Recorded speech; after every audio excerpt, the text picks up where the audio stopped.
Hello students, here I am Dr. Sadhna again with the series of the main points of prose section of Rainbow. The next chapter is I Have a Dream. I have described the main points which are asked in the objective type of questions. All the three type chapters before I have already discussed. So I am now discussing I have a dream. This is a speech. ये question भी आपको आता है कि कौन सा chapter speech है या एसे है या स्टोरी है या शॉर्ट स्टोरी है. तो आई हैव ए ड्रीम जो है वह एक स्पीच है. ये speech Martin Luther king junior ने दिया था. He was a Negro. Here the speech is written. That's why I have written. Otherwise, a speech is always delivered by someone. यहाँ ये speech Martin Luther king junior के द्वारा दिया गया है.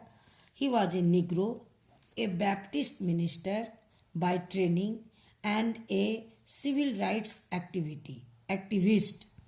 आप इस सारे मेन पॉइंट्स को ढंग से पढ़ेंगे क्योंकि इस एक लाइन से हो सकता है कि 2-3 क्वेश्चन आए. उसके बाद ही led the Montgomery bus boycott. उन्होंने इसका जो है नेतृत्व किया था. उसके बाद ही was influenced by the philosophy of non violence of Gandhi ji. और गांधी जी के नॉन वायलेंस की विचारधारा से वे बहुत प्रभावित थे. इन 1963 he became the youngest person to receive the Nobel Prize for Peace. उनको 1964 में नोबेल प्राइज मिला था पीस के लिए और वह सबसे कम उम्र के व्यक्ति थे. पीस के लिए उन्हें क्यों मिला? For his efforts to end segregation and racial discrimination. On April 4, 1968, he was assassinated in Memphis, Tennessee. 4 अप्रैल 1968 को उनकी हत्या कर दी गई थी. कहाँ कर दी गई थी? टेनेसी के मेम्फिस प्रांत में. I have a dream is a speech delivered by him on the steps of the Lincoln memorial. Lincoln memorial Washington में है. वहीं उसी के सीढ़ियों पर उन्होंने ये स्पीच दिया था. आई हैव ए ड्रीम कब दिया था? अगस्त 28, 1963 को. 28 अगस्त 1963.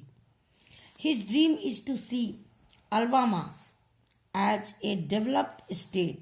अल्बामा है वह अमेरिका का एक प्रांत है.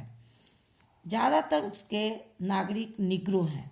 तो उन्होंने अपने सपने में बताया है, अपने ड्रीम में क्या बताया है कि अल्बामा एक डेवलप्ड प्रांत बने, free of distinction between the whites and the blacks. इस तरह की स्थिति हो जहां पर गोरे और काले के बीच कोई भेदभाव न हो. The emancipation proclamation which was signed by Abraham Lincoln came as a great beacon light of hope to millions of Negroes.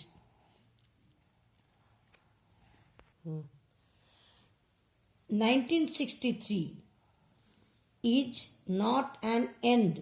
वह अपने स्पीच में कहते हैं कि वे जो 1963 में वे जो स्पीच दे रहे हैं वह अंत नहीं है बल्कि एक शुरुआत है.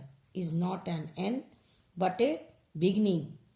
As we walk we make the pledge. वे कहते हैं जैसे जैसे हम आगे बढ़ते जाएंगे वे शपथ लेते हैं that we shall always march ahead. हम हमेशा आगे बढ़ेंगे. उसके बाद उन्होंने I have tried in short. मैंने मेन पॉइंट्स जो आपके क्वेश्चन में आते हैं उसको मैंने यहाँ कवर किया है, इसीलिए मैंने लिखा है. वो अपने स्पीच में कहते हैं कि फ्रीडम हो, इक्वलिटी हो गोरे और काले के बीच में. कहाँ? On the red hills of Georgia, Mississippi, उसके बाद और भी बहुत सारे प्रांत हैं जिसका नाम उन्होंने यहाँ दिया है. तो आपको बस यही याद करना है. On the red hill of Georgia even the state of Mississippi, यह भी एक प्रांत है जो एक डेजर्टेड स्टेट है, मतलब कि वहाँ बहुत ज़्यादा भेदभाव है गोरे और काले के बीच में, यानी अन्याय का वहाँ पर जो है अन्याय के तपत से वहाँ बहुत परेशान है।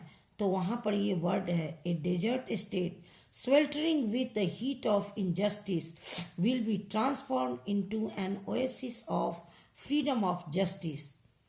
Martin Luther king had 4 children.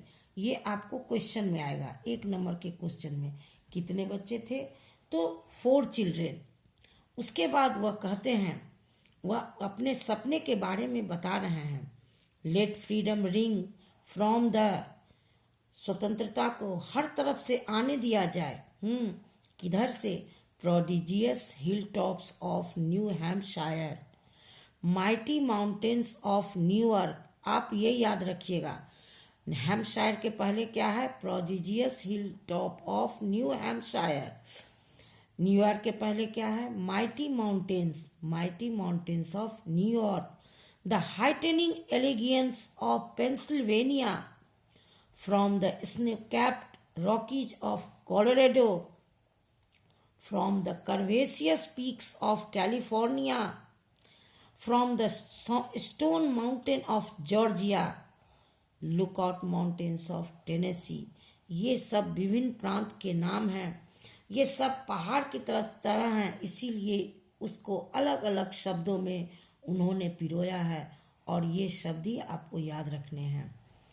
Prodigious hilltops of New Hampshire, mighty mountains of New York, heightening elegance of Pennsylvania, from the snow-capped Rockies of Colorado, from the curvaceous peaks of California, from the Stone Mountain of Georgia, Lookout Mountains of Tennessee, every hill and every molehill of Mississippi.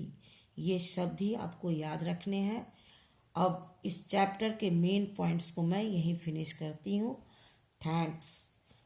आप इसको अच्छी तरह से पढ़ लें, आप इसको याद करें, और उसके बाद इसको शेयर करें, और जाकर कमेंट बॉक्स में कमेंट करके सब्सक्राइब करें। थैंक्स।